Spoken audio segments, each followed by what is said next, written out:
Então hoje a gente vai falar sobre o capítulo 30 do livro de Êxodo. A gente vai aprender muita coisa hoje, né? Hoje tem bastante coisa que a gente vai falar. Eu vou mostrar também para vocês verem, né? Vou ajudar também com umas imagens que eu imprimi. Hoje a gente vai falar sobre o altar de ouro, né? A gente vai entender sobre o altar de incenso, o que é esse altar. A gente vai falar sobre o preço do resgate, né? A gente vai entender que valor é esse de resgate que o povo vai ter que pagar. A gente vai falar sobre a pia de bronze hoje. A gente vai falar sobre o azeite da unção, né? O óleo da unção. A gente vai entender como que era esse óleo. Não era o óleo da nossa cozinha, era um óleo específico, né? E a gente vai entender também sobre o incenso.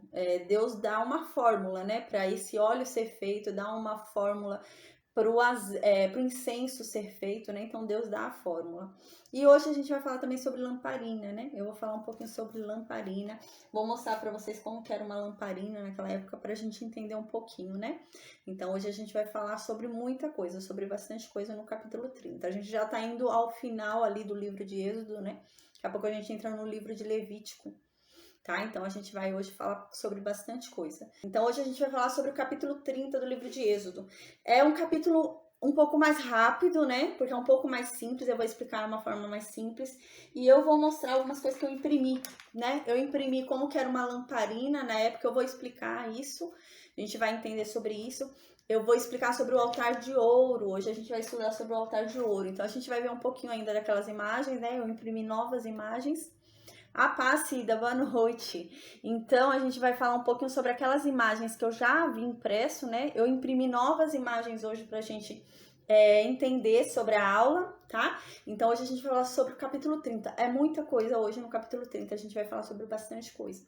Então, no versículo 1, já começando o capítulo 30 do livro de Êxodo. Farás também um altar para queimares nele o incenso. De madeira de acácia o farás. Aqui a gente lembra, Moisés está lá no monte, né? Então Deus falou muita coisa. Não foi pouco tempo que Moisés ficou lá no monte com Deus. Moisés ficou 45 dias e 45 noites. Então Deus falou muita coisa para Moisés. Então aqui a gente continua vendo o que Deus falou para Moisés nesses 45 dias e 45 noites. Então Deus falou também, né? Além da arca, além de tudo do tabernáculo, das cortinas, da consagração dos sacerdotes, além de tudo que Deus já havia falado, agora Deus vai falar também especificamente sobre algumas outras coisas para Moisés. Então Deus fala agora sobre um altar, né? Um altar de incenso. A gente já falou, já estudou sobre o altar de bronze, né? O altar de bronze é esse altar aqui. Deixa eu pegar aqui o meu desenho. O altar de bronze que a gente já falou é sobre esse altar aqui que fica fora do tabernáculo, né? Aqui é o tabernáculo, aqui tem um altar de bronze. Esse é o altar do sacrifício. Esse altar de bronze é o altar do sacrifício. Aqui é o átrio, né? Agora a gente vai falar sobre um altar aqui de dentro. Esse altar que a gente está falando agora é esse altar aqui. A gente já vai falar sobre ele, é o altar de ouro. Esse altar é de ouro. Tudo que está dentro do tabernáculo é de ouro, tá revestido de ouro ou é de ouro puro, né? Mas tudo que tá aqui dentro é ouro. Aqui fora, essas duas coisas são bronze. Então, a gente vai falar agora, hoje, a gente vai falar sobre esse altar aqui de ouro, que é o altar de incenso. Então, agora, Deus fala que é para fazer também um altar lá dentro do tabernáculo. Eu já vou mostrar com mais detalhes, né? Para queimar incenso nele. Então, nesse altar vai ser queimado incenso, né? E esse altar vai ser feito de madeira de acácia. É o mesmo material que a gente lembra que foi feita, era para ser feita a mesa de proposição e era para ser feita a arca da aliança, né? Então, é o mesmo material. Desse material vai fazer também um altar. A gente vai ver já as medidas desse altar. É um altar menorzinho, né? Então, vai ser feito um altar que nesse altar tem que ser queimado incenso, só incenso. Por que isso era importante, né? Porque aqui, né, seria queimado muito animal, né? Então, seria muito animal queimado. Então, aqui vai ser sempre, todo dia vai ser acendido aqui incenso, né? E para necessariamente também, né, ficar perfumado aqui o ambiente. A gente vai ver que é um incenso muito perfumado. Então, vai se perfumar o ambiente.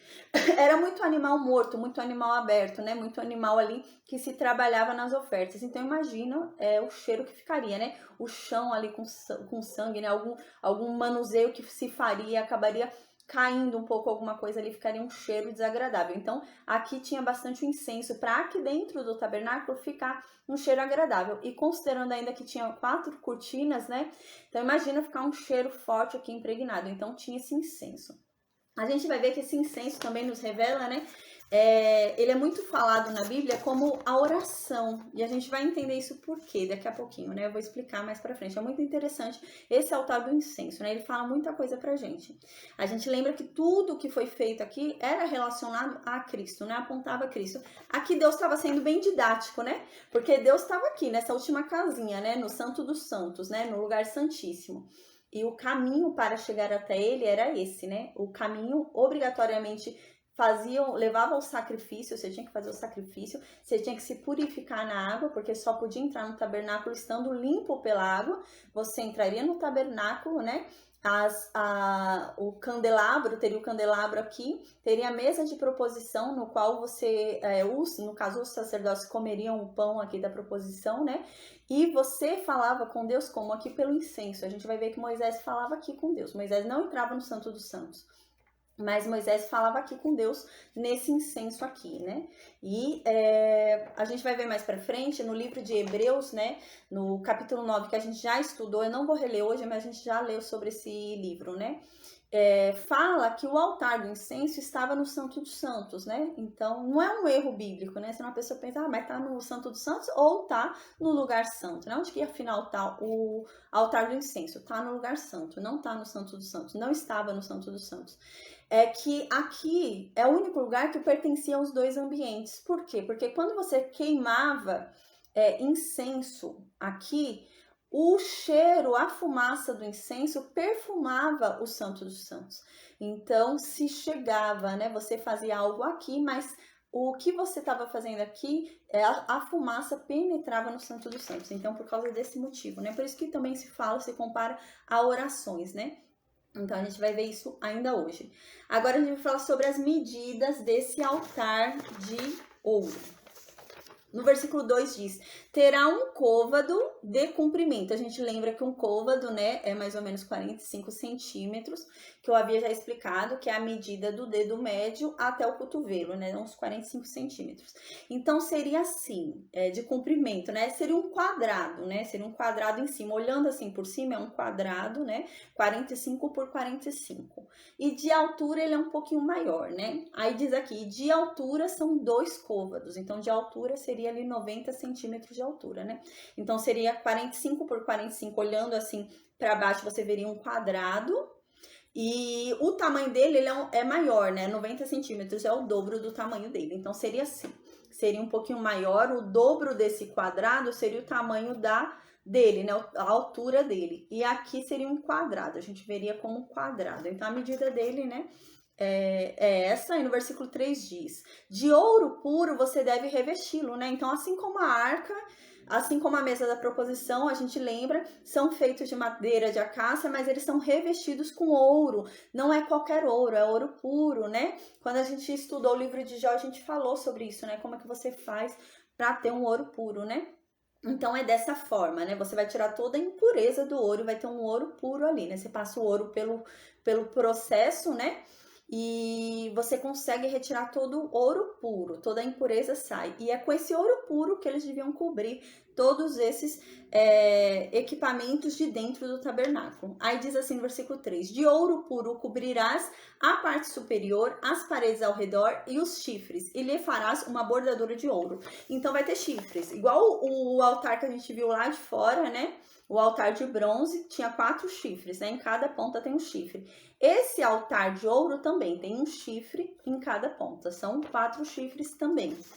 Então, no versículo 4, continua. Também lhe farás 2 argolas de ouro debaixo da bordadura. De ambos os lados as farás. Ou seja, são 4 argolas, né? Nelas se meterão os varais para se levar ao altar. A gente lembra, quando a gente falou da mesa da proposição, da arca, elas tinham argolas do lado, porque elas seriam movimentadas, seriam transportadas por meio de varas, né? A gente lembra que Deus manda fazer paus, né? Vara. e carregar aquilo por meio do pau, por meio da vara. É a mesma coisa esse altar. Então, esse altar teria aqui, ó, as argolas, 2 argolas aqui, 2 argolas desse lado, e esse pau aqui, né, 2 paus aqui para transporte. Então, seria transportado por esse pau aqui. Então, agora no versículo 5. De madeira de acácia farás os varais, né, que são esses paus aqui, né, a vara. Os varais. Então, você vai fazer de madeira de acácia também, né? A gente já falou sobre essa madeira também, que é uma madeira bem resistente. Aí no versículo 6 continua: porás o altar de frente do véu. Que véu? A gente lembra que a gente falou sobre o véu. Tem aqui, né? A gente havia estudado já e falado, aqui fica a Arca da Aliança, né? Então, aqui é o Santo dos Santos. A gente lembra que o que separa o Santo dos Santos do lugar santo é o véu. Então, tinha um véu aqui de separação. Onde é que esse incenso ficaria, né? Onde que esse altar do incenso ficaria? Aqui, na frente da cortina. Então, aqui é a cortina, ele ficaria na frente da cortina. Aonde? No lugar santo. Então, esse altar do incenso fica no lugar santo, onde está a mesa da proposição, onde está o candelabro. Ficaria aqui nesse lugar o altar de ouro do incenso. E aqui nesse lugar aqui, que é o Santo dos Santos, fica a Arca da Aliança, né? E aqui o véu separando o Santo dos Santos do lugar santo. Então, era aqui que ele ficaria, ó, nesse lugar aqui, realmente rente ao véu. Por isso que eu acabei de falar, né? Que ele é o único equipamento que a gente vê em Hebreus 9, né? Que diz que ele fazia parte do lugar santíssimo, ele fazia parte do Santo dos Santos. Por quê? Porque quando se queimava incenso aqui, penetrava o véu o incenso e Deus sentia o aroma do incenso. Então, por isso que é comparado a orações, né? Então, a gente vai ver também na Bíblia que é muito comparado a orações. Esse trabalho aqui, né, do incenso, ele é muito comparado a orações recebidas por Deus. Aí diz então no versículo 6, vai colocar, né, esse altar de ouro de frente para o véu, né, fora do Santo dos Santos. Então você vai colocar esse altar no santo lugar, ali encostado no véu, né, então ele vai ficar ali encostado no véu, ali no santo lugar. Então diz aqui, que está diante da Arca do Testemunho, né? O que? O véu. A gente lembra que tem um véu separando que está na frente da Arca do Testemunho, né? A Arca do Testemunho é a Arca da Aliança, é a mesma coisa. A gente vai ver que testemunhos são chamadas as tábuas, né? Então, as tábuas são chamadas de testemunho, mas é a mesma coisa, a Arca da Aliança ou a Arca do Testemunho. Então, aqui é a Arca, né, da Aliança, dentro do Santo dos Santos ali.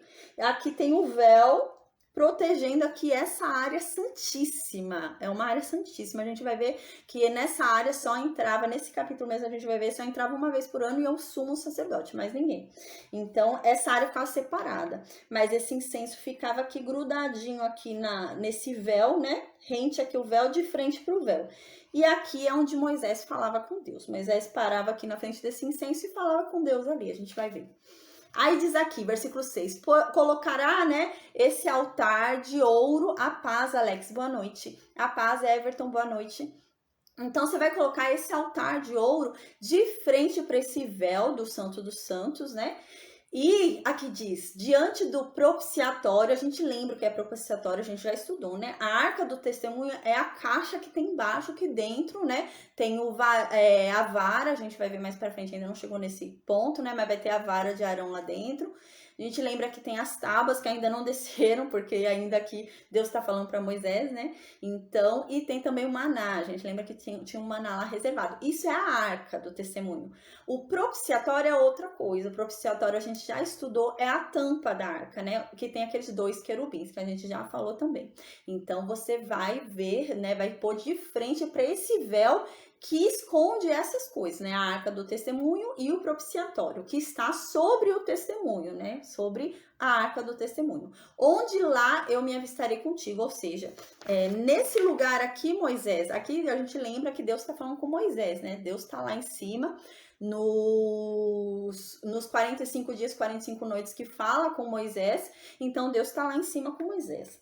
Então Deus está falando, ó, Moisés, você vai pôr nesse local específico e daqui eu vou falar com você. Então Moisés entrava, né? Moisés entrava no tabernáculo. Moisés entrava aqui no tabernáculo e falava com Deus aqui. Moisés ficava em pé aqui, de frente para o altar do incenso e conversava com Deus daqui. Então era assim que aconteceria. Ele não precisava mais ficar subindo no Monte Sinai. A gente lembra que por enquanto Moisés sobe no Monte Sinai para falar com Deus. Agora não vai precisar mais. Aí no versículo 7 diz: Arão queimará sobre ele o incenso aromático. Cada manhã, quando preparar as lâmpadas, o queimará, né? Então, não é qualquer incenso, a gente vai ver que Deus vai falar como é o incenso. Não é o incenso que eles querem que vai ser queimado. Vai ser um incenso específico que Deus vai dar a fórmula, né? Deus vai dar a fórmula do incenso que tem que ser queimado ali, né? É lugar santo, né? Não, a gente lembra que está dentro do lugar santo, mas ali é a casa de Deus, né? O que que acontece? Aqui a gente lembra, né, que Deus habitava nesse lugar, Deus morava nesse lugar, né? Então, esse lugar foi feito para ser casa de Deus, né? Aí a gente vê mais para frente, a gente vai estudar mais para frente, que no Novo Testamento Deus fala que Deus não mora em lugar erguido por homem mais, né? Que Deus mora dentro de nós, lugar que foi erguido por Ele mesmo. Nós somos feitos de barro e Ele mora dentro de nós porque Ele que fez a gente. Ele não vai morar mais em lugar erguido por homem, né? Mas até aqui, Ele morava aqui. Deus ficava aqui junto com o povo, né? Então Deus habitava aqui. Por isso que era tão santo. A gente vai ver que era tão santo, mas tão santo que 2 pessoas vão morrer por fazer uma coisa errada aqui dentro. Assim, não parecia tão errado, assim, a gente falando, mas é um lugar santo, é a casa de Deus. Deus estava aqui, né? Deus habitava aqui. Então a gente vai ver mais pra frente que Deus agora fala que Ele não habita mais em construção humana, né? Mas aqui Ele habitava. Então por isso a gente fica pensando hoje, né, que absurdo, mas Ele habitava aqui, era a casa dele, né? Então era um lugar diferenciado. Então aqui diz, né, que Arão deveria entrar e queimar sobre ele o incenso aromático. Então todo dia, né, a gente vai ver que era todo dia que Arão tinha que fazer isso. Os sacerdotes, eles tinham muito trabalho, eles ficavam indo lá todo dia para ficar repondo, arrumando, eles ficavam organizando lá todo dia, eles tinham muito serviço. Então Arão deveria entrar todo dia, vir aqui no incenso todo dia e queimar incenso, né? Aí vai falar, ele queimaria incenso de manhã e queimaria incenso à tarde. Aí ele queima incenso de manhã quando diz aqui, ó, Arão queimará sobre ele um incenso aromático, que é um incenso específico. A gente vai ver, não é um incenso que eles inventaram. É um incenso que Deus vai dar a forma de como tem que ser feito. Aí diz, cada manhã quando preparar as lâmpadas, o queimará. Aí no versículo 8, quando ao crepúsculo da tarde, quando no final da tarde você for acender as lâmpadas, Arão, eu já vou explicar sobre isso. A gente vai falar hoje sobre as lamparinas e vai ter que voltar um pouquinho para falar do candelabro para entender isso. Diz assim no versículo 8, quando ao crepúsculo da tarde acender as lâmpadas, você vai queimar outro incenso. Então você vai queimar o incenso de manhã e você vai queimar o incenso no final da tarde, quando você for acender as lâmpadas, né? Será incenso contínuo perante o Senhor pelas vossas gerações, né? Então vai ficar ali queimando, a fumaça vai ficar ali sendo naquele ambiente, né? E vai ser uma coisa contínua, não vai parar. Então o que acontece? As lâmpadas, aqui tá falando de lâmpadas, né? A gente lembra que a paz, Paty, a gente lembra que lâmpada, né? A gente já estudou o candelabro, deixa eu ver aqui se eu acho. A gente já estudou sobre o candelabro, né? Agora eu vou falar um pouquinho mais sobre o candelabro pra gente entender. Naquela época não existia energia elétrica, igual a gente tem hoje lâmpada. Não era lâmpada igual essa lâmpada que a gente vê redondinha, que a gente rosqueia e acende a luz. Não. Como que era a iluminação deles? Era assim. Era uma lamparina. Então eu vou explicar agora isso, pra gente entender. A gente lembra no capítulo... Eu não me lembro se era o 25, 26 ou 27, mas no capítulo 25, 26 ou 27, Deus fala sobre o candelabro, né? E Deus fala para Moisés pegar o azeite, para que o povo oferte azeite para as lamparinas, para as lâmpadas, né? Como é que era produzido luz nessa época? Não era a luz que a gente tem em energia elétrica de hoje, né? Era por meio da lamparina, era assim, ó, ficava um fogo aqui na frente, né? Tinha aqui um pavio, né? Um pavio aqui feito com uma combinação, né, de algodão e mais alguma outra coisa, tinha uma combinação. E o que que acontece? Era algo extraordinário. Você jogava o azeite aqui dentro. Nessa boca maior aqui, era jogado o azeite e esse pavio, em contato com o azeite, ele ficava ali mantendo o fogo. Então, ficava aquela iluminação, né? Quando a gente falou sobre os candelabros, eu passei rapidinho, mas a gente lembra que quando Deus manda montar os candelabros, ele dá vários detalhes, né? A gente lembra que também tem ali coisas detalhadas para ser feitas, como flor de amendoeira, né? Tem vários detalhes ali para montar o candelabro. Na parte de cima do candelabro, Deus manda fazer lamparinas, né? Porque nessa época não era igual a gente hoje tem vela e coloca vela. Nessa época não era assim, né? Então, nessa época, eles produziam luz como? Assim, com a lamparina. Então, o candelabro, ele tinha lamparinas. No final do candelabro, né? Na parte final aqui desse candelabro que a gente já estudou, né? Aqui em cima, na ponta, como que era a ponta? Eram lamparinas. Aí ainda a Bíblia diz, as lamparinas voltadas para que a luz ilumine o ambiente, né? Então eram 7 lamparinas voltadas assim para frente para iluminar ali o ambiente. Então a gente lembra também, quando a gente estudou o candelabro, a gente via que dizia para manter uma luz ali iluminando o ambiente continuamente, né? Então, continuamente, a impressão que dá é manter essa lamparina acesa sem apagar, né? Só que agora, nesse capítulo 30, a gente vê uma outra informação. No versículo 7 e versículo 8, né, diz que Arão, quando ele for preparar as lâmpadas de manhã, ele deve queimar um incenso. O que ele tá fazendo de manhã? Só preparando as lâmpadas. Por quê? Tinha que ter um preparo ali, né? Ele fazia o pavio, tinha um jeito certo para fazer o pavio. Então, ele ia separar o azeite, né? Ele tinha que limpar, porque essa lamparina tinha ficado a noite inteira acesa, tava cheia de cinzas, então ele tinha que limpar a lamparina, preparar ela. E no versículo 8 diz o quê? Que ele só acenderia essa lamparina no crepúsculo da tarde. Então, ele só acenderia à tarde. Então, pelo capítulo 30, qual a informação que a gente chega, né? Que a lamparina era acendida no final da tarde, né? E de manhã, quando o Arão chegava, ela já estava apagada. Então, ela já estava apagada e ele faria ali o trabalho, né? De preparar para que a noite também fosse acesa de novo e durasse a noite inteira até a manhã, né? A gente lembra que Deus havia falado que tinha todos os utensílios ali de preparo também dessas lâmpadas, né? A gente lembra que tinha tesoura para cortar pavio, tinha tudo isso, né? A gente lembra que havia estudado. Então, ele teria que preparar aquelas lâmpadas para que à noite desse tudo certo e estivesse, né? A lâmpada acesa até a manhã seguinte, quando ele chegasse. Então, aqui o que diz, né? Que de manhã, quando ele fosse lá preparar essas lamparinas, que a gente lembra que na ponta, eram 7 pontas do candelabro, né? Eram 6 de um lado, 3 de um lado, 3 de outro lado e um central. Eram 7, né? O central e 3 iam para um lado e 3 para o outro. Então, ele teria que preparar todas essas pontas. Na Bíblia diz que tinha que ter lamparina, né? Então, todas as pontas tinham lamparina. Como que eram acesas? Pela lamparina, né? Então, a gente vai ver até mais tempo pra frente, no tempo de Jesus, uma parábola sobre isso, né? Então, como que se mantinha acesa? Pelo azeite. Criava uma substância ali entre eles que o azeite fazia o fogo continuar aceso. Por isso que não podia acabar o azeite. A gente vai ver isso mais pra frente, né? Então, tinha que se manter sempre o azeite aqui. Então, Arão tinha que fazer um trabalho ali de colocar um azeite suficiente para durar até o outro dia, quando ele fosse lá preparar a porção da noite, né? Então, é isso que está dizendo no versículo 7 e no versículo 8 do capítulo 30. Então, diz que de manhã, quando Arão fosse chegar ali, né? Um trabalho dele, dos sacerdotes, então eles tinham que chegar ali de manhã e eles tinham que preparar as lâmpadas do candelabro, né? Que são essas lamparinas aqui. Eles tinham que chegar lá, preparar 7 lamparinas que tinham no candelabro.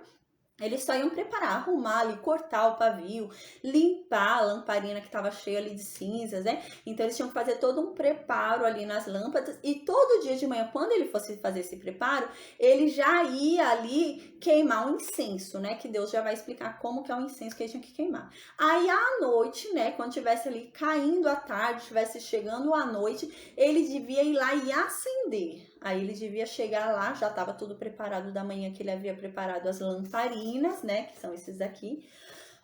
ele já havia preparado de manhã. Então, ele voltaria lá agora para acendê-las. Para quê? Para que a noite inteira elas passassem acesas e de manhã, quando ele voltasse, ele continuasse aquele processo. De manhã, quando ele voltasse, ele continuava o processo de preparar as lamparinas para a noite acender de novo, né? Então, é isso que nos diz aqui. E à noite, quando ele for acender, né? No crepúsculo caindo à tarde, começando a noite, quando ele fosse acender essas lâmpadas, aí ele ia queimar mais um incenso. Então, ele ia queimar incenso 2 vezes por dia. Ele ia queimar um incenso de manhã e ia queimar o incenso à tarde.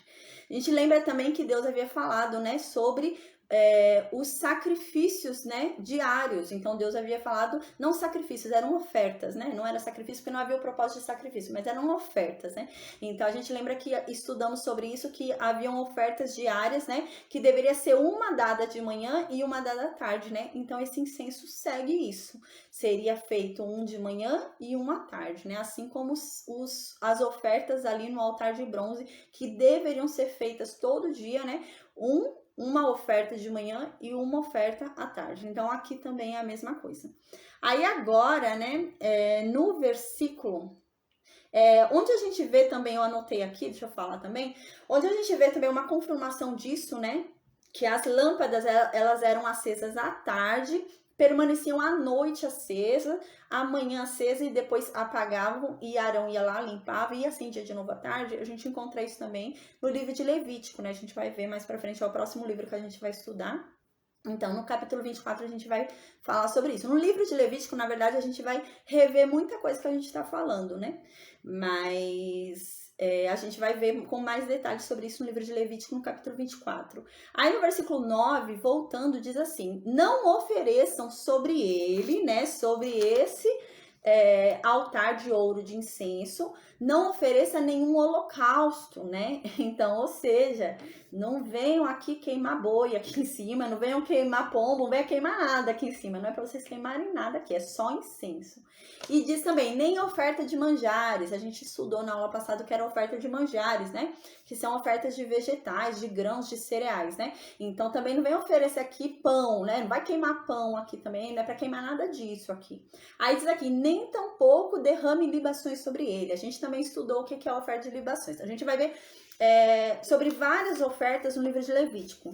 Fala muito sobre vários tipos, são vários tipos de oferta que existem. A gente vai falar muito sobre essas ofertas em Levítico. Então, aqui está dizendo para você também não derramar libações, né? A gente lembra que libações são ofertas líquidas.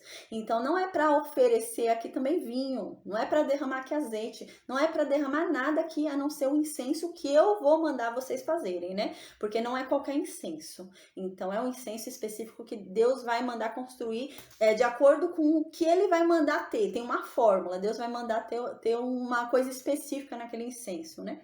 Então, no versículo 10 continua. Uma vez no ano, né? A gente vai falar isso também mais pra frente, que é o dia da expiação. A gente vai falar sobre isso. É um dia específico que havia, que era o dia da expiação, que o sumo sacerdote entrava no Santo dos Santos, né?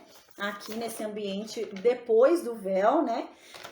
Aí o sacerdote entrava, né? Com sangue ali, para purificação dos pecados de todos, né? Então, a gente vai falar isso também mais para frente. Então, essa uma vez por ano em que Arão for fazer isso, que Arão tiver que entrar ali no Santo dos Santos para purificar todo o povo de Israel, né? Que ele vai estar com aquela roupa que a gente lembra que ele carrega nos ombros as 12 tribos, no peito também, né? Então, ele vai ter que entrar com essa roupa, oferecer esse sacrifício de purificação daquele povo. Então, nesse dia, quando ele for fazer isso, ele também deve fazer uma expiação nesse altar de ouro. Por isso que no livro de Hebreus, né, capítulo 9, também fala que esse altar fica dentro do lugar santíssimo, né? A gente lembra que no livro de Hebreus, no capítulo 9, relaciona lá o altar do incenso como se ele fizesse parte do lugar santíssimo, do Santo dos Santos. E não faz assim, né? Fisicamente não faz, porque ele fica aqui, fora do véu. Mas por conta daquela primeira observação que eu já falei, que seria a fumaça, né, do incenso, ele invadia o Santo dos Santos e Deus recebia aquela fumaça, aquele perfume daquele Santo dos Santos. Deus recebia aquele cheiro, porque ele ultrapassava o véu e chegava a Deus, né?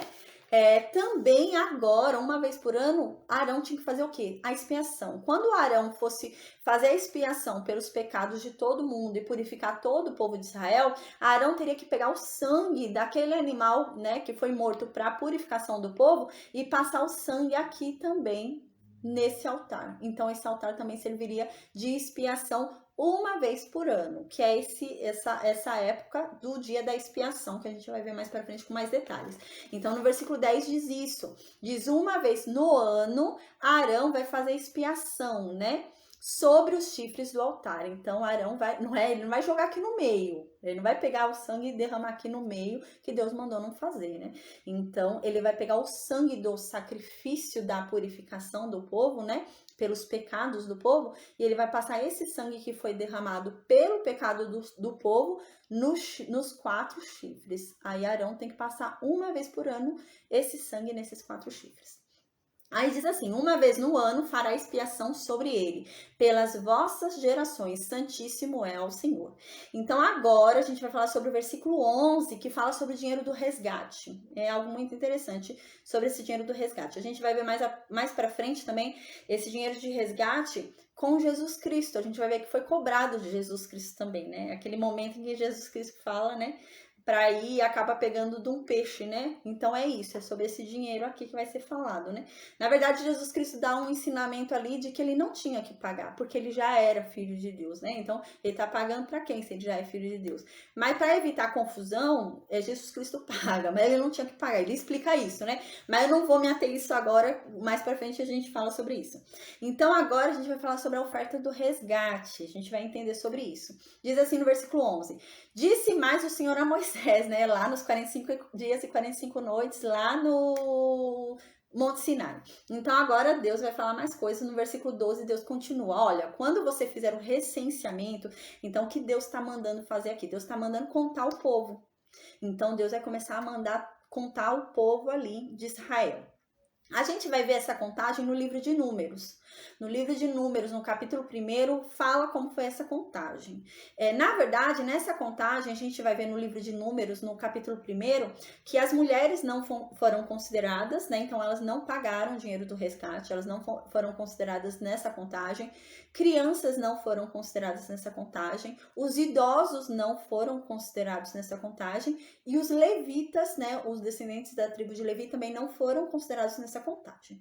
Considerando todo o restante do pessoal que foi considerado nessa contagem, que seriam os acima de 20 anos disponíveis para a guerra, né, que podiam sair para a guerra, deu um total, no livro de Números a gente consegue ver no capítulo 1, fala o total que deu.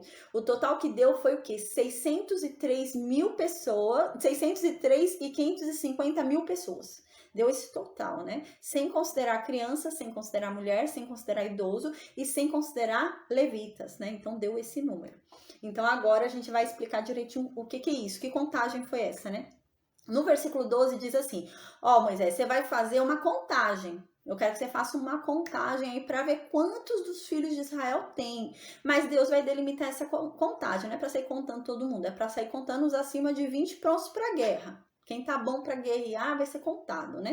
A gente vê isso no livro de Números. Quando a gente chegar no livro de Números, a gente vai falar mais sobre esse recenseamento. Então, aqui Deus fala, eu quero que você conte todo mundo. Então, realmente, Moisés vai contar, né? E aqui Deus tá dando as ordens. Aí fala assim, cada um deles, né, que você contar nesse recenseamento que eu tô mandando, né? Que são esses acima de 20 anos prontos para guerra, eles devem me pagar um valor. Deus vai falar isso. Eles devem me pagar um valor. E esse valor é para quê? É para eles resgatarem a alma deles. Porque o que acontece? Hoje, a alma é resgatada por meio de Jesus Cristo, né? Então, o sangue de Jesus Cristo já pagou a nossa dívida. Mas nessa época, eles foram separados para serem um povo santo.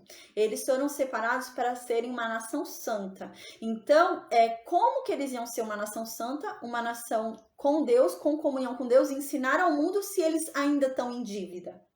Então, como que eles iam fazer para pagar essa dívida, né? Como que Deus ia resgatar a alma deles? Não dava para ser por sacrifício, porque boi não paga a dívida deles, é algo temporário, não paga dívida nenhuma ali. Então, Deus fez o quê? Vocês vão me pagar um valor. Vocês vão me dar um valor e esse valor vai ser o quê? Vai ser voltado para o meu tabernáculo. Então, esse valor vai ser voltado para minha casa, né? Porque a gente lembra que o tabernáculo, nessa época, era a casa de Deus, né? Mais para frente, a gente vai ver no Novo Testamento que Deus fala: eu não habito em lugar construído por homem, né? Então, um prédio, Deus não habita no prédio. Deus habita em lugar que ele mesmo construiu, dentro de nós, né? Isso pós Jesus Cristo. Mas aqui, ele habitava no tabernáculo. Então, ele habitava num lugar que havia sido construído pelos homens. Então, o que que Deus fazia? Aqui Deus falou: olha, eu preciso resgatar vocês, porque a dívida de vocês continua ainda ativa. Vocês continuam com uma dívida. Ninguém pagou a dívida de vocês. A dívida de vocês continua ainda ativa. Então, como que Deus fazia para eles pagarem a dívida deles, né? Por meio desse valor. Então, a gente vai ver isso agora. Eles resgatavam a alma deles pagando esse tributo para Deus. Então, eles pagavam um valor determinado pela alma deles para Deus. Então, era um valor igual. Não importa se você é muito rico ou muito pobre, o valor era o mesmo. Não havia um valor maior para quem fosse muito rico e um valor menor para quem fosse muito pobre. Não. O valor da alma de todos era o mesmo. Era o mesmo nível de valoração para Deus. Não havia maior nem menor. Era tudo igual. Então, a gente vai ver isso agora. No versículo 12 diz: quando você fizer essa contagem, né, dos filhos de Israel, acima de 20 anos, prontos para a guerra, você vai pedir para cada um deles, né, eles vão ter que dar para mim, né, para Deus, um resgate. Eles vão ter que resgatar a si mesmos, né, quando eles forem contados. Então, quando eles forem contados, eles vão ter que se resgatar durante a contagem, porque senão eles vão ser mortos. Então, para que eles continuem vivos, eles vão ter que ser resgatados. Porque o que acontece? Como que Deus iria contar como seu um povo que estava com uma dívida? E Deus havia falado que aquela dívida levaria à morte, que aquela dívida levaria... Então, Deus teria que cumprir, né? Então, uma forma ali de Deus cumprir, manter a justiça dele, era o quê? Resgatando esse povo. Então, ele criou essa forma de resgate desse povo aqui, por meio desse valor, desse tributo que a gente vai ver. Então, diz assim, ó, cada um deles deve me dar a Deus, né, o resgate de si próprio. Então, quando você contar ele, foi contada a pessoa, ela tem que se resgatar. Se ela, quando for contada, ela não se resgatar, ela morre. É isso que a gente vai ver aqui que Deus vai falar. Ó, se ela não se resgatar, na hora que ela for contada, ela morre. Ela vai ter que se resgatar quando ela contar, né? Quando ela for contada. Foi contada como um filho de Deus. Então, ela tem que ser resgatado, porque ele ainda não é filho de Deus. Então, ele tem que ser resgatado, né? Aqui ainda não era filho de Deus, né? Só Jesus Cristo vai nos tornar filho de Deus. Mas aqui ele foi resgatado. Deixa eu só pôr aqui para carregar o celular, senão vai cair. Aqui eles foram resgatados para a comunhão com Deus, né? Então, para isso, eles teriam que pagar a dívida. Eles tinham uma dívida em aberto, né? Porque eles descumpriram, né? Eles herdaram o descumprimento de Adão. Então, eles tinham que se resgatar. Então, é isso que vai acontecer aqui. Aí diz aqui, para que não haja entre eles praga nenhuma quando os arrolares, né? Então, que eles sejam resgatados para que eles não herdem, né? O mal, a herança do mal, das pragas, etc. Então, para que eles sejam separados como uma nação santa, né? Como uma nação santificada. Então, eles vão ter que se resgatar, porque senão eles vão continuar ali presos, né, no pecado. Então, eu preciso do resgate deles. Então, a gente viu, né, que no livro de Números fala que, na verdade, quando foi feita essa contagem, né, foi 603.550 pessoas, né, foi contada, foi computada. Então, agora no versículo 13 diz, né, todo aquele que passar, né, nessa contagem, né, todo aquele que for contado deve dar metade de um ciclo. É muito complicado a gente tentar achar o valor hoje no nosso dinheiro.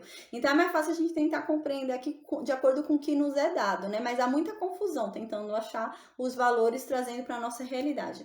Então, é melhor a gente se ater ao que está escrito. Aí diz assim, né? Então, você deve dar metade de um ciclo. Aí a Bíblia que diz quanto que valia um ciclo, né? Ó, você deve dar metade de um ciclo segundo o ciclo do santuário. E diz aqui, um ciclo equivalia a 20 geras, né?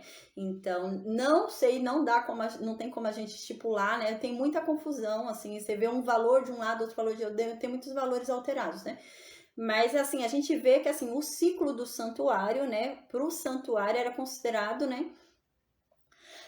Um ciclo. E um ciclo é quanto? É 20 geras, né? Então, 20 geras dá um ciclo. E eles teriam que pagar quanto? Metade de um ciclo. metade de um ciclo é quanto? 10 geras, né? Se 20 geras é um ciclo e eles devem pagar metade de um ciclo, então eles devem pagar metade de 20 geras, né? Então, 20 geras é um ciclo inteiro, então metade de um ciclo é 10 geras, né? Então a gente vai ver mais pra frente, vai dizer que 10 geras, na verdade, é chamado de beca, né? Então aqui é geras. Quanto que é uma gera? Quanto que dá 20 geras? Se você tivesse 20 geras reunida, né, a moeda dele, se você tivesse 20 geras reunida, equivalia a um ciclo. Então, 20 geras reunida é um ciclo. Eles tinham que ter metade de um ciclo. Então, se 20 geras reunida é um ciclo, eles tinham que ter 10 geras. Aí aqui diz, a metade de um ciclo é a oferta ao Senhor. Então, vocês vão dar essa metade, né, de um ciclo como oferta a Deus. Vocês vão oferecer essa metade de um ciclo como oferta para Deus. Aí no versículo 14 diz, olha, qualquer um que entrar na contagem de 20 anos para cima deve dar essa oferta a Deus. Então, foi contado, tem que dar 10 geras, que equivale a meio ciclo, né? Então, tem que dar esse valor. Aí, versículo 15. O rico não vai dar mais de meio ciclo, e nem o pobre vai dar menos. Então, não importa, que não é porque é rico que vai pagar mais e não é porque é pobre que vai pagar menos, porque eles estão pagando pelo resgate da alma deles. E a alma do rico e a alma do pobre, para Deus, vale a mesma coisa. Não vai valer mais porque é rico, não vai valer mais porque menos porque é pobre. Então, vale o mesmo valor. Então, o valor é o mesmo. Aí, aqui continua no versículo 15. Quando derem a oferta ao Senhor para fazer expiação pela vossa alma, né? Então, vocês vão oferecer em oferta a Deus.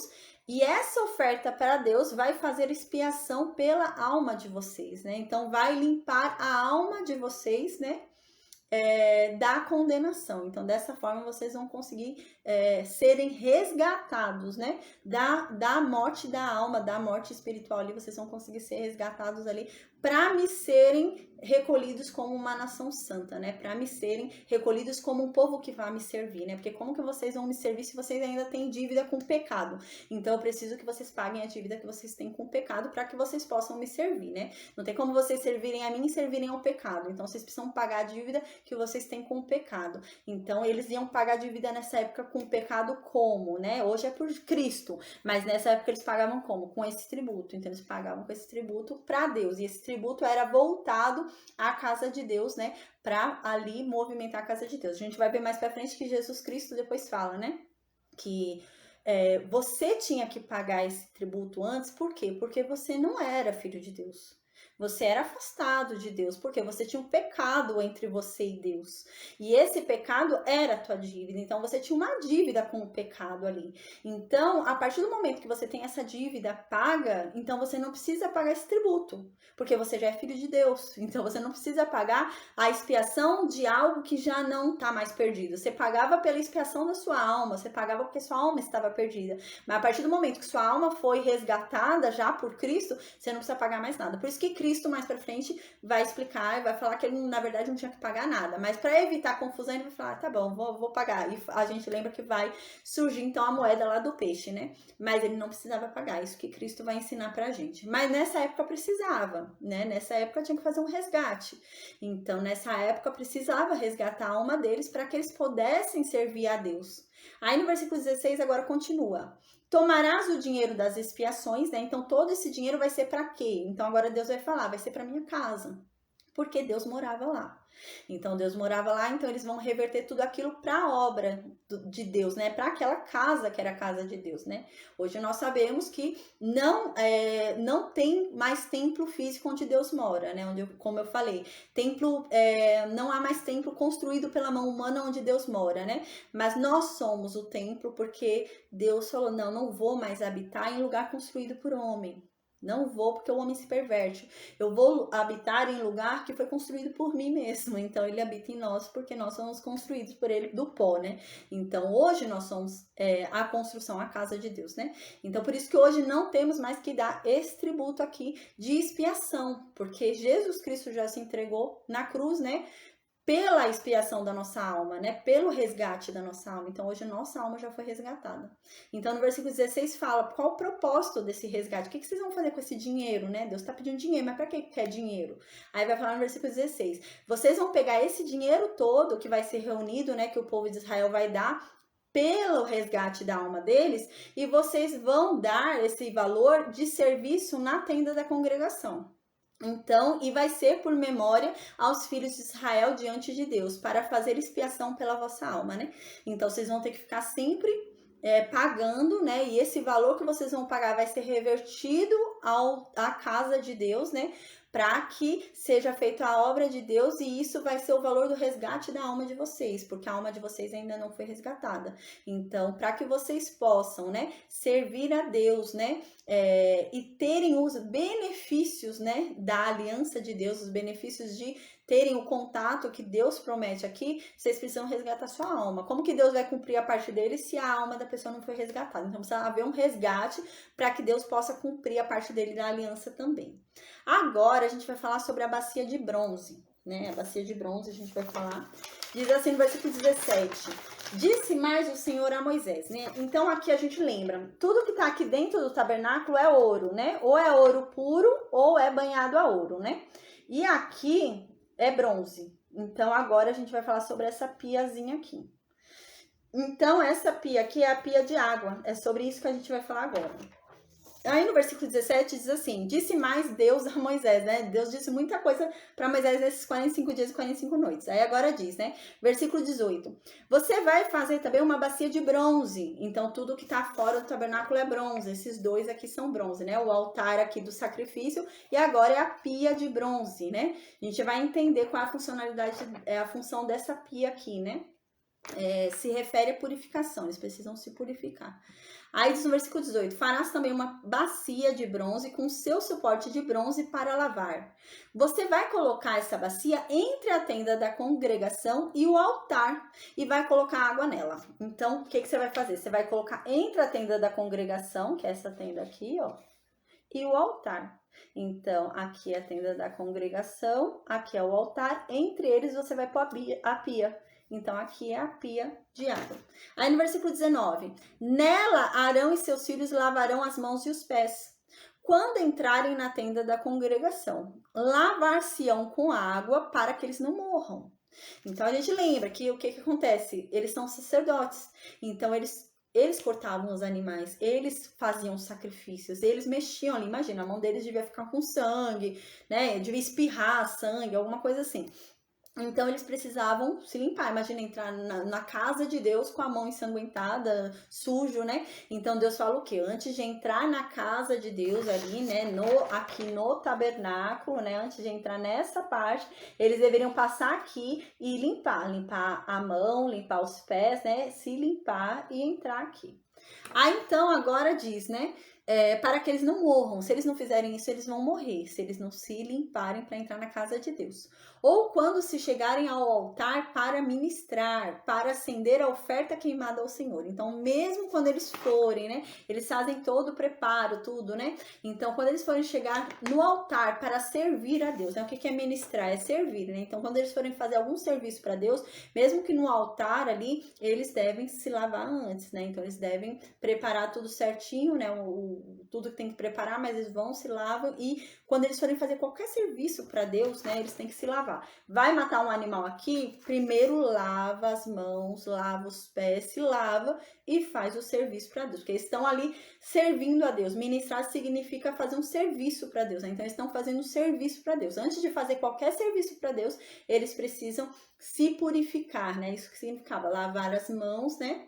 Lavar-se com água, ó, quando entrarem na tenda da congregação, lavar-se-ão com água para que não morram, ou quando se chegarem ao altar para ministrar, para acender a oferta queimada ao Senhor, né? A gente vai ver que tem alguns momentos que lava a mão, lava o pé, mas tem algumas horas na Bíblia que vai falar que eles tinham que se lavar, né? Então faz uma lavagem completa ali.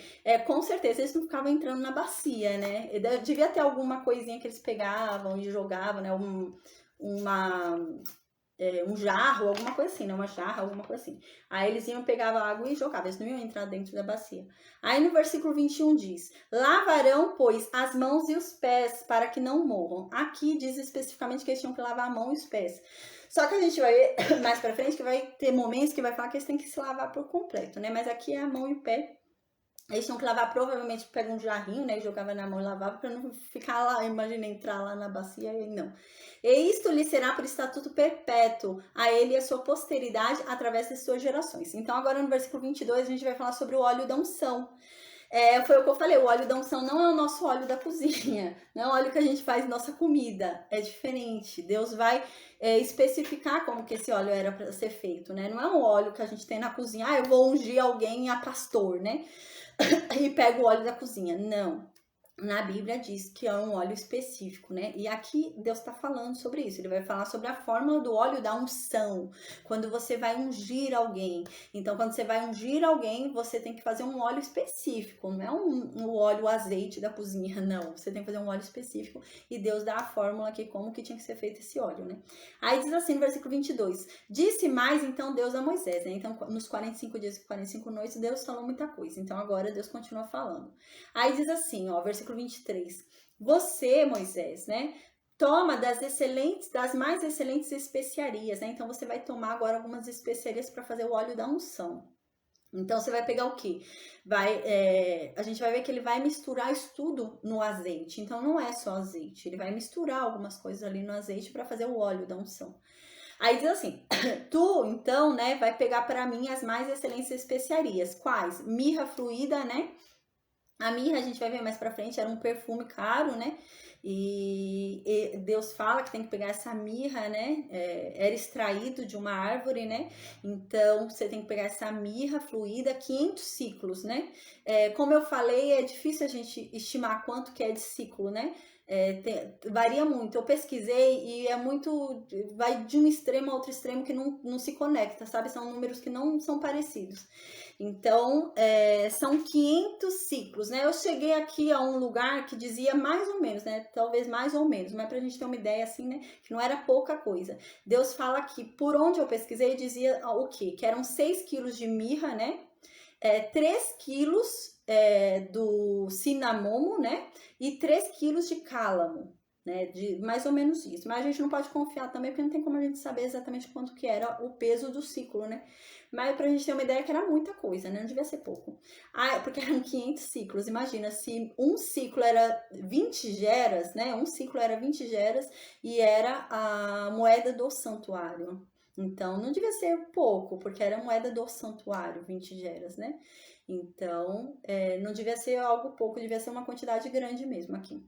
Então, assim, diz no versículo 23. Você, então, vai reunir para mim as excelentes especiarias de mirra, né? 500 ciclos de cinamomo, né? Cinamomo eu pesquisei, né? Na Bíblia mesmo, interlinear, né? Que tem lá a tradução Strong, vem escrito como canela, né? Seria a árvore mesmo, algo assim relacionado à canela, né? Então a gente lembra também que canela tem um cheiro forte, né? Tem lógica, né? Então diz que você pegaria também dessa árvore, né? Da canela, né? Odoroso a metade, né? Então você pegaria metade disso, o outro é 500 ciclos, a mirra, né? Agora dessa canela você vai pegar metade, então você vai pegar 250 ciclos, né? Se a mirra foi 500 ciclos, esse é a metade, você vai pegar 250 ciclos. Aí diz, a saber, 250 ciclos. E de cálamo, né? Cálamo também eu pesquisei, de ser uma cana, né? Uma cana cheirosa. Cana perfumada, né? Então você pegaria também 250 ciclos. E a gente vai ver que eles vão fazer o quê? Eles vão misturar tudo isso no azeite, né? E com isso é que vai fazer o óleo da unção, né? Com essa misturada toda, eles vão fazer o óleo da unção. Aí no versículo 24 diz, e de cássia, né? Eu pesquisei o que era cássia, é uma especiaria, mas não especifica o que é. Uma especiaria devia ter algum cheiro bom, né? Então diz 500 ciclos, né? Você vê que é bastante também, né? 500 ciclos. Os outros dois eram 250 ciclos. 500 ciclos só foi a mirra, né? Então agora a cássia também é 500 ciclos. E segundo o ciclo do santuário, né? Então é segundo aquilo, né? Um ciclo é quanto no santuário, né? 20 geras. Então 20 geras é igual a um ciclo. Então tá falando para considerar ainda essa tabela do santuário. E diz assim, de azeite de oliveira, um hin, né? Um hin, Aí aqui a gente lembra, né, o rim, né, é a medida líquida, né? Então você pegaria também desse azeite de oliveira essa medida líquida. Pelo que eu pesquisei também seriam, alguns falam 3 litros, outros falam 4. Eu cheguei até valores de até 6 litros, né? Então não dá para confiar muito. Alguns falam de 3 a 6 litros, né? Mas não dá pra gente confiar muito.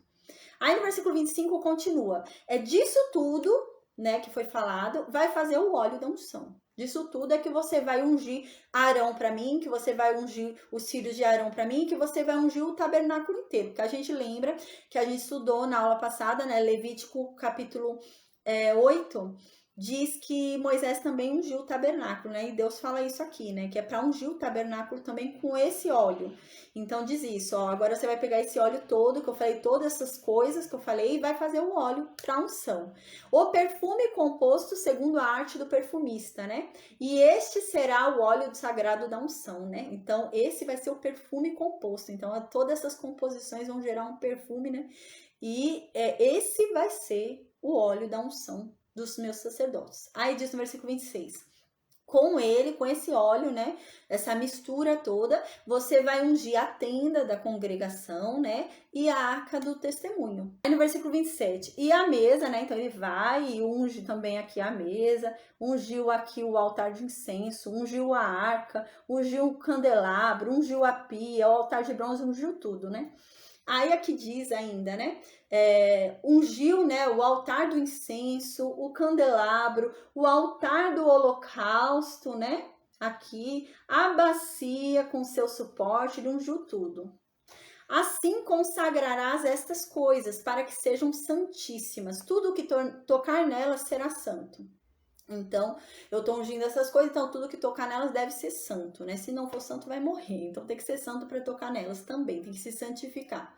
Aí no versículo 30 diz: também você deve ungir Arão e os filhos dele, né? E consagrar eles para mim como sacerdotes.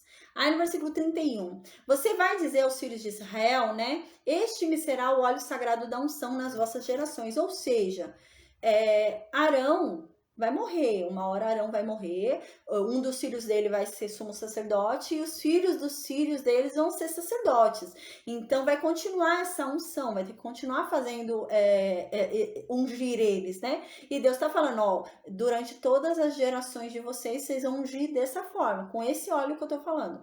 Tem que ser ungido com esse óleo.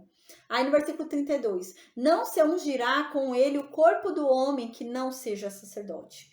Então você só pode ungir quem você tem certeza que foi chamado, né, para fazer um serviço para Deus, né? E a gente vê mais para frente no Novo Testamento até fala isso, né? Porque fala que é uma responsabilidade muito grande se ungir alguém que não foi chamado. Porque cai sobre você os pecados daquela pessoa, né? Você tem uma responsabilidade grande. E aqui está dizendo isso.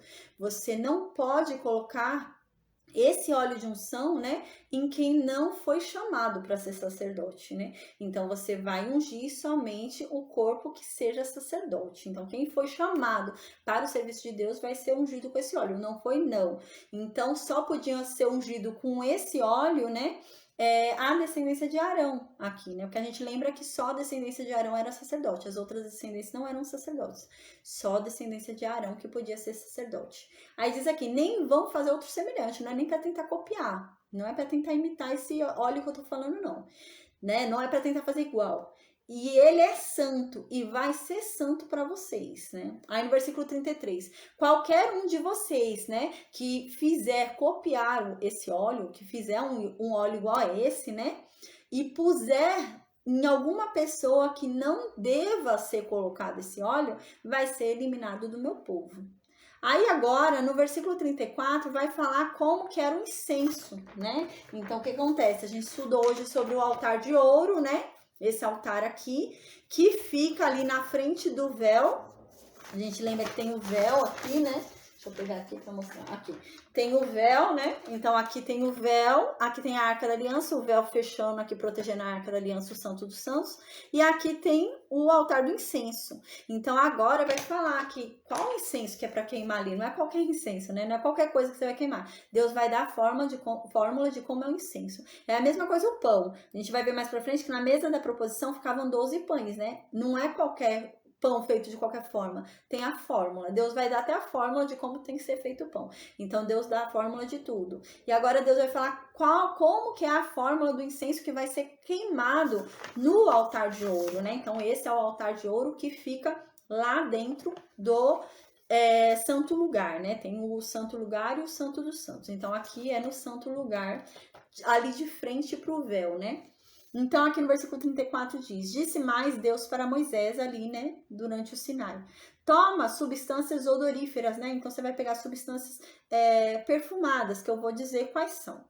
E Deus começa a falar as substâncias. Aí Deus diz aqui, estoraque, né? Eu pesquisei, eu cheguei a alguns achados de que era uma resina cheirosa, né? Que pegava de uma árvore. Aí tem ônica, eu não achei também, né? Mas era muito perfumado, porque fala para pegar substâncias que eram perfumadas e fazer esse incenso desse perfume, né? E diz também gálbano, também não achei, né? Deviam ser árvores, né? Nessa época eles faziam muita essência, perfume com árvore, né?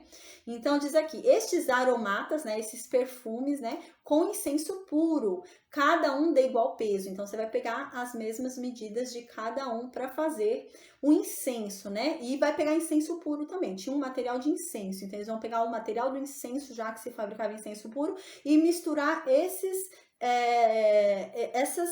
perfumes, né? Aí no versículo 35 continua: e disto farás incenso. Então você vai fazer um incenso para queimar para mim no altar de ouro disso. Não é outra coisa, não é para mudar nada, é para fazer exatamente como eu tô mandando, né? Na fórmula que eu tô falando. E diz aqui: perfume segundo a arte do perfumista, temperado com sal puro e santo. Então tem que temperar com sal ali também, né? E vai ser puro e santo, né? Para Deus, derrubado ali para Deus. A gente vai ver mais para frente, né? Que a Bíblia, ela equipara muito, né? Esse incenso queimado com as orações, né? Porque o incenso, quando ele era queimado, esse perfume... Deixa eu pôr para carregar, tá descarregando aqui no celular. Esse perfume, ele invadia o Santo dos Santos, né? Então ele invadia ali o Santo dos Santos e Deus recebia o perfume do incenso. Apesar do incenso ter sido queimado em outro ambiente, né? No ambiente ali do santo lugar, Deus recebia o incenso, né? Então a gente vai ver mais pra frente sobre isso também. Aí no versículo 36 diz, né? Uma parte dele reduzirás a pó e o porás diante do testemunho na tenda da congregação, onde me avistarei contigo. Será para vós outro santíssimo, né? Então você vai pegar uma parte desse incenso, vai reduzir a pó, né? Vai colocar ali na tenda da congregação, onde Deus vai falar com eles, né? Onde Deus vai falar com Moisés. Onde que Deus vai falar com Moisés? Aqui, né? Moisés chega aqui. Cadê?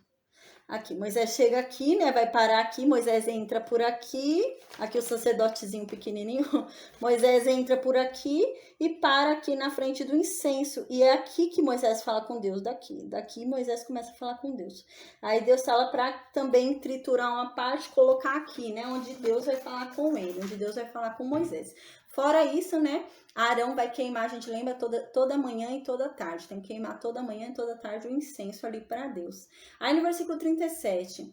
Porém, o incenso que fareis, segundo a composição deste, não o fareis para vocês mesmos, porque ele é reservado para Deus. Então, vocês não devem repetir esse incenso para vocês, para usar na casa de vocês. Não, é um incenso para a casa de Deus. Vocês não devem tentar repetir. Aí no versículo 38, quem tentar repetir esse incenso, né? Tal como este, para ficar cheirando, né, quiser repetir para ficar vendo como é o cheiro, vai ser eliminado do meu povo. Então não é para repetir esse incenso que eu tô falando, né? Então hoje vai acabar aqui a aula.